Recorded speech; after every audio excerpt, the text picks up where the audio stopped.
আসসালামু আলাইকুম। নুহাস কিচেনে আপনাদের স্বাগতম। যে যেখান থেকে দেখতেছেন সবাই কেমন আছেন? আশা করি সবাই অনেক ভালো আছেন।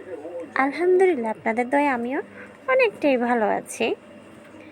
তো আজকে আপনাদের সাথে একটা কথা শেয়ার করব। অনেকেই বলে ডিম আর কুসুম একসাথে বিট করলে নাকি পারফেক্ট কেক হয় না। আমি বলবো একদম আপনাদের ভুল ধারণা। যে পারফেক্টভাবে ফোমিং করতে পারে তার কখনোই কোনো কিছুতে সমস্যা হয় না। অনেক টাইমে দেখা যায় আপনি যদি ডিমের সাদা অংশ এবং হলুদ অংশ আলাদা আলাদাভাবে বিট করেন, সেখানেও যদি আপনার ফোমিং পারফেক্ট না হয়, তাহলে কিন্তু সেই ক্ষেত্রে আপনার কেকটা পারফেক্ট হবে না। তো আপনার হাত যদি স্প্রিং ভালো হয় কিংবা আপনার সব কিছু স্টেপ বাই স্টেপ সব কিছু ভালো হয়, কেকের ডিমের ফোমিংটা একদম পারফেক্ট হয়, তাহলে আপনার কেকটা একদম পারফেক্ট হবে। তো এই যে দেখতে পাচ্ছেন আমার কেকটা অনেক পারফেক্ট এবং অনেক সফট হয়েছে। আর আমার কাছে মনে হয় ওইভাবে থেকে ডিম আর সাদা এবং হলুদ অংশ যদি একসাথে করি তাহলে মনে হয় বেশি সফট হয়। আপনারা দেখেই বুঝতে পারছেন আমার কেকটা কতটা সফট হয়েছে।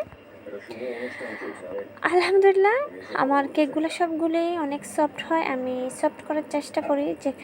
যেখানে আমরা হোমমেড বেকার, সেখানে তো আমাদের সব কিছু খেয়াল রাখতে হবে। আর হোমমেড বলতেই একদম নরম তুলতুলে সফটি এবং কোয়ালিটিফুল। আর আমি সব সময় ইভারহুইপ দিয়ে কাজ করি, যেখানে কোনো ক্লায়েন্ট আমাকে বলতে না পারে যে আমাদের এটা ভালো লাগে না।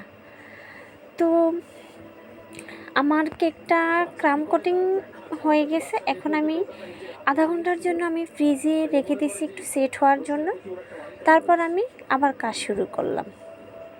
আর কেকের কাজ করতে আমার কাছে অনেক অনেক বেশি ভালো লাগে, যা বলতে পারবো না। আমার মনে হয় আমি যদি সারাদিন, আমাকে কেউ বলে যে আজকে সারাদিন তোমার কেক তৈরি করতে হবে, আমি কিন্তু পারবো। আমার কাছে এতটাই ভালো লাগে। আর আমরা কখনোই কেকের কাজটা অভাবে করি না। আমাদের এটা ভালো লাগে, এটা আমাদের ভালোবাসার একটা কাজ, এটা আমাদের নেশা। এক কথায় বলতে গেলে কেক উদ্যোক্তাদের কেকের কাজ করাটা একটা নেশা। আমারও সেই নেশা অনেক ভালো লাগে। আর এখন চেষ্টা করি কিছু কিছু বড় বড় বেকার আপুদের থেকে একটু টিপস নিয়ে ওনাদের মতো করার চেষ্টা করি, কিন্তু ওনাদের মতন হবে না কখনোই, কারণ একজনের কাজ আরেকজনের সাথে হুবহু মিলে না। তবু চেষ্টা করি আমারটা আমার দিক থেকে সুন্দর, ওনারটা ওনার দিক থেকে সুন্দর, কিন্তু ওনাদেরটা আমার কাছে আমার এখানে একদম পারফেক্ট হবে না। তো আমার কেকের ফিনিশিংটা শেষ। এখন আমি গোলাপগুলা তৈরি করে দিচ্ছি।